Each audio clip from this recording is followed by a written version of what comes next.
नामक एक छोटे से गांव में हरिया, उसकी पत्नी और उनके 2 लड़के रहते थे। हरिया के दोनों लड़के जुड़वा थे और दोनों शक्ल सूरत में हमशक्ल थे।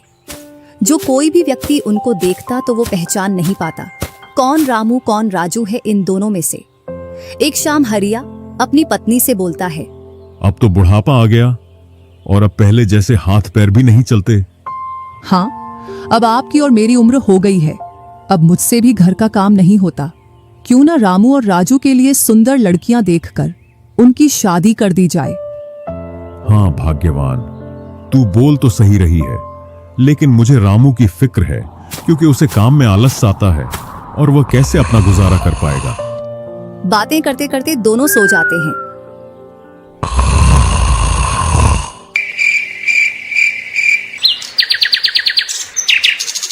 और सुबह उठकर हरिया रामू राजू से बोलता है, तुम दोनों खेतों पर चले जाना और एक खेत को खोद आना जिसमें मैं आकर बीज बो दूंगा। और आज मैं अपने दोस्त से मिलने के लिए पास ही के गांव में जा रहा हूं। 2 दिन में लौट कर आऊंगा। हरिया तैयार होकर दूसरे गांव की ओर निकल जाता है और रामू राजू भी खेतों की ओर चल देते हैं। दोनों खेतों में जाकर काम करने लग जाते हैं। रामू ठहरा कामचोर। वह थोड़ी देर काम करने के बाद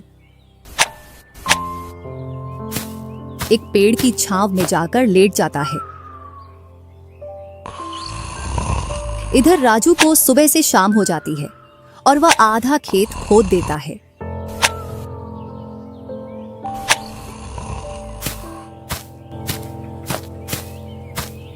और हरिया भी अपने दोस्त के पास पहुंच जाता है। अरे भाई हरिया, कैसे आना हुआ? तुझसे मिलने की इच्छा हुई तो मिलने आ गया। चल अच्छा है, पहले भोजन करते हैं, इसके बाद गप्पे लड़ाएंगे। दोनों साथ में भोजन करते हैं। हाँ भाई हरिया, सुना सब कुशल मंगल? हाँ भाई, सब कुछ कुशल मंगल है। अब तो तेरे दोनों लड़के शादी के लायक हो गए होंगे। हाँ, दोनों शादी के लायक हो गए हैं और खासकर मैं तेरे पास इसीलिए आया हूं कि कहीं दोनों लड़कों के लिए लड़कियां देख आऊं। वैसे अपनी भी 2 बेटी हैं और दोनों खूब होशियार और चंचल है। अब दोनों की भी उम्र शादी के लायक हो गई है। अगर तुझे कोई एतराज ना हो तो क्यों ना इस दोस्ती को रिश्तेदारी में बदल दी जाए। इतना सुन हरिया बड़ा खुश होता है। जब वह दोनों लड़कियों को देखता है तो दोनों बहुत ही सुंदर थीं।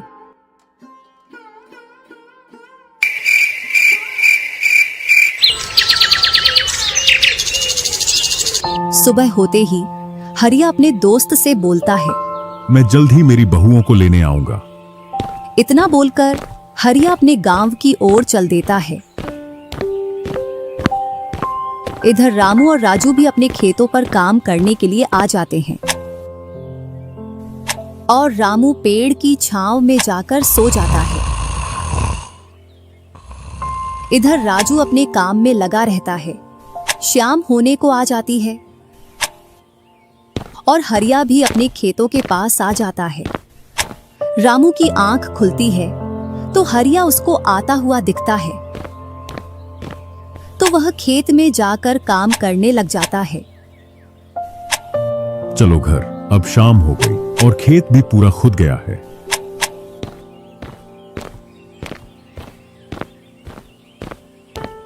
तीनों साथ में घर पहुंच जाते हैं।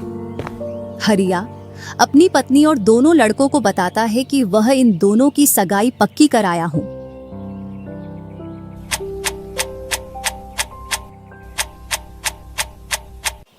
और वह कुछ दिन बाद दोनों का विवाह कर देता है। ऐसे ही कुछ वर्ष निकल जाते हैं।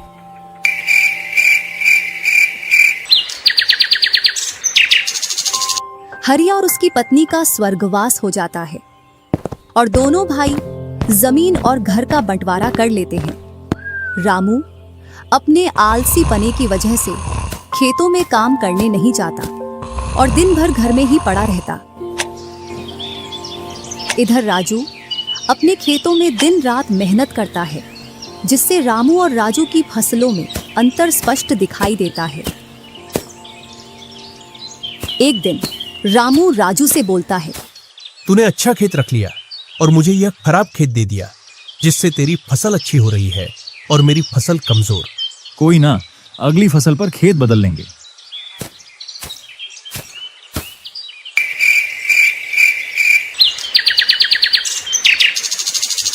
अगली फसल पर रामू राजू से खेत बदल लेता है और एक खेत ज्यादा ले लेता है। फिर भी राजू खुशी खुशी उसे खेत दे देता है।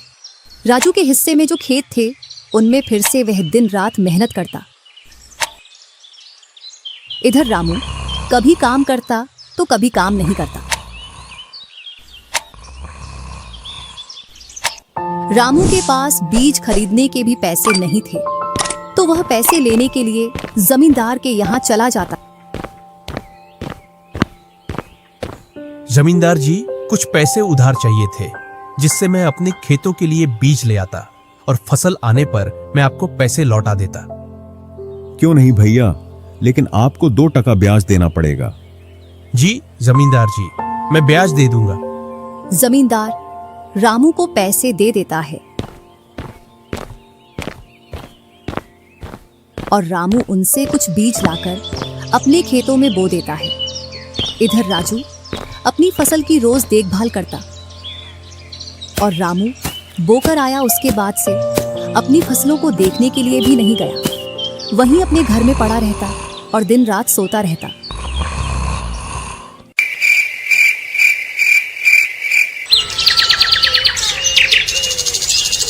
एक दिन जब फसल पकने का समय आया तो वह अपनी फसल देखने के लिए खेतों पर गया और फसल देखकर बोला, अरे इतनी कमजोर फसल! मैंने खेत बदल लिया, फिर भी लगता है मेरी ही किस्मत खराब है। जो भी जमीन में लेता हूँ उसमें अच्छी फसल होती ही नहीं है। ऐसे कहते हुए वह अपने घर आ जाता है और अपनी पत्नी से बोलता है, राजू की फसल तो अच्छी है, बस हमारी फसल ही कमजोर है। ऐसा कैसे हो सकता है? ऐसा तो होगा ही। दिन रात जो घर में पड़े रहते हो और खेतों में समय समय पर दवाई पानी नहीं दोगे तो फसल ऐसी कमजोर रहेगी। फिर बोलते हो किस्मत खराब है। किस्मत नहीं, मेहनत करनी पड़ती है। चल चल, मेरे को मत सिखा। अगर किस्मत ना हो तो कुछ भी नहीं होता। अगर मेहनत से कोई बड़ा बनता तो सबसे पहले गधा बड़ा बनता, क्योंकि उसके बराबर कोई मेहनत नहीं करता।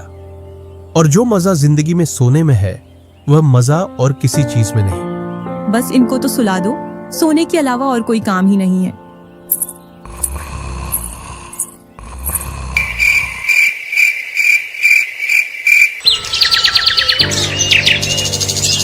कुछ दिनों बाद जब फसल निकली तो राजू की फसल रामू से दोगुनी निकली, जबकि उसकी जमीन रामू से कम थी। रामू फसल को देखकर बोलता है, इस फसल को बेच कर आऊं या खाने के लिए रखूं? इधर जमींदार जी को भी पैसे देने हैं। अब इतनी सी फसल से कैसे काम चलेगा पता नहीं।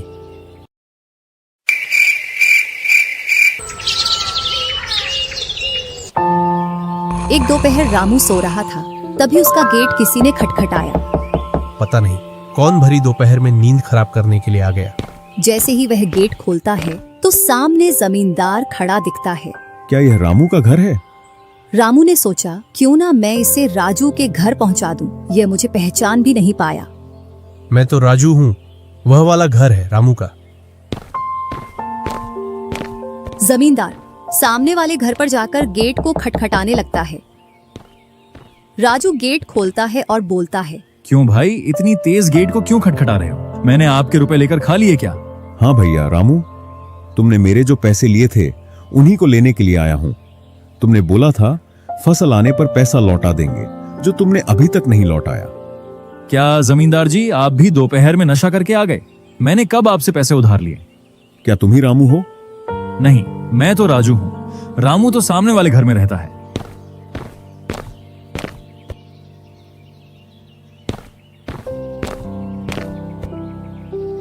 भरी दोपहरी में जमींदार का सर चकरा जाता है और वह अपने घर चला आता है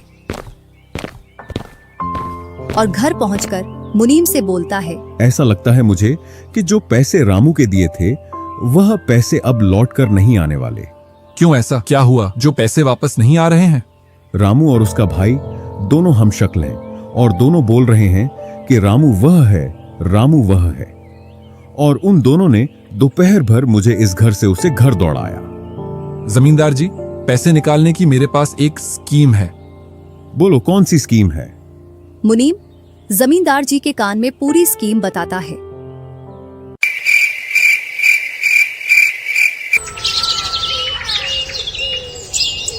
दूसरी सुबह जमींदार, मुनीम और दो आदमी जिनके हाथ में लाठी थी, चारों लोग रामू के घर की ओर चलते हैं। जैसे ही रामू के घर के पास पहुंचते हैं तो जमींदार और दोनों लोग थोड़ी दूर रुक जाते हैं। अरे रामू भैया, बाहर निकलो, मैं पास ही के गांव से आया हूँ। जरूर जमींदार होगा, मैं आज गेट खोलूंगा ही नहीं। मैं तुम्हारी ससुराल से आया हूँ। तुम्हारे ससुर साहब ने तुम्हारे लिए कुछ रुपए और कुछ आभूषण भेजे हैं, क्योंकि बुढ़ापे की वजह से उनसे यहाँ तक आने की नहीं बन पा रही थी, इस वजह से उन्होंने मुझे भेजा है। इतना सुन रामू के मन में लालच आ जाता है और वे फटाक से गेट खोल देता है। कहाँ है पैसे और धन? क्या तुम्हारा ही नाम रामू है? हाँ, मेरा ही नाम रामू है। कहाँ है धन? यही पास में रखा है, चलो दोनों उठा लाते हैं। वह मुनीम के साथ चल देता। थोड़ी दूर चलने के बाद मुनीम जमींदार जी को बुला लेता है। जमींदार और दोनों लोग रामू के पास आ जाते हैं।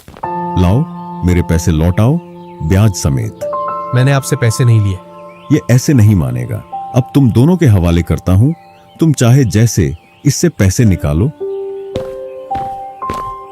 और दोनों आदमी रामू को लठ से मारते हैं। रामू चिल्लाता हुआ, अरे भाई रुको, अरे भाई रुको, मत मारो, अरे भाई रुको, मत मारो।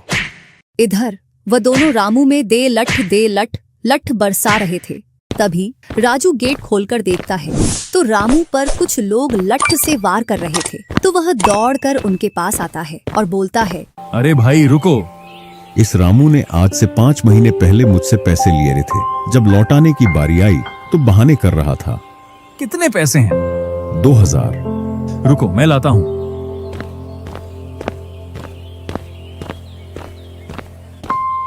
राजू रुपए लाकर जमींदार को देता है और जमींदार और उसके साथी वहां से चले जाते हैं। इधर रामू भी अपने घर में चला जाता है और राजू भी।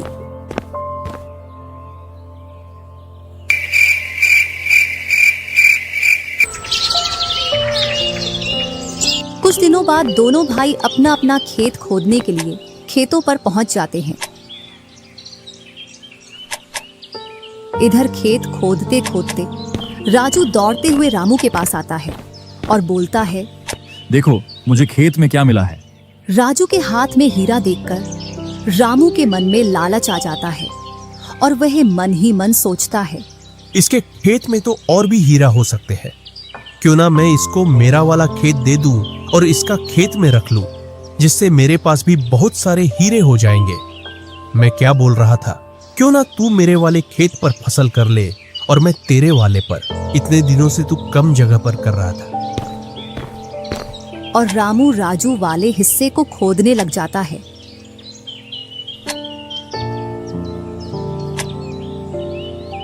शाम तक पूरे खेत को खोद देता है, लेकिन उसे उसमें कुछ भी नहीं मिलता और थका हारा घर पहुंच जाता है।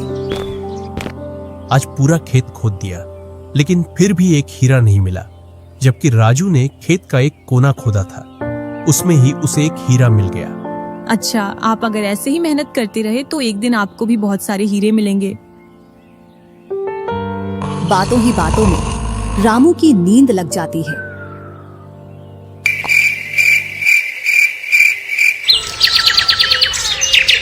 और जब सुबह होती है तब वह बोलता है, आज जैसी नींद मुझे कभी नहीं आई। हाँ, अगर तुम ऐसे ही मेहनत करते रहे तो आपको रोज ऐसी नींद आएगी। और रामू उसे वर्ष राजू की तरह अपने खेतों में मेहनत करता है और दोनों की फसलें बराबर निकलती हैं, जिससे रामू के चेहरे पर अलग ही चमक दिखती है। एक दिन चारों लोग साथ में बैठकर खाना खा रहे थे। क्या सच में उस दिन खेत में से हीरा निकला था? हाँ भैया, निकला था ना। जो आज आपके घर में, उसकी वजह से कई सारे हीरे रखे हैं। इतने में ही रामू की पत्नी बोलती है, वह तो नकली था, आपसे काम करवाने के लिए। इसी प्रकार बातें करते करते चारों लोग अपने अपने घरों में जाकर सो जाते हैं।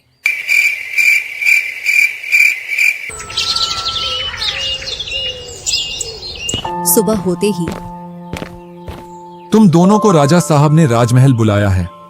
वह दोनों भाई सेनापति के साथ चल देते हैं। अब पता नहीं कौन सी आपदा आ गई। कुछ नहीं, कुछ अच्छा काम होगा, तभी तो हमें बुलाया है। दोनों राजा के पास पहुंच जाते हैं। हमने सुना है इस वर्ष तुम्हारी फसल सबसे अच्छी निकली है और आपने इस बार सबसे ज्यादा राजकोष में कर दिया है। इसी का आप दोनों को इनाम दिया जाता है। दोनों भाइयों को आपके गांव में इनाम के रूप में दुगनी जमीन दी जाती है।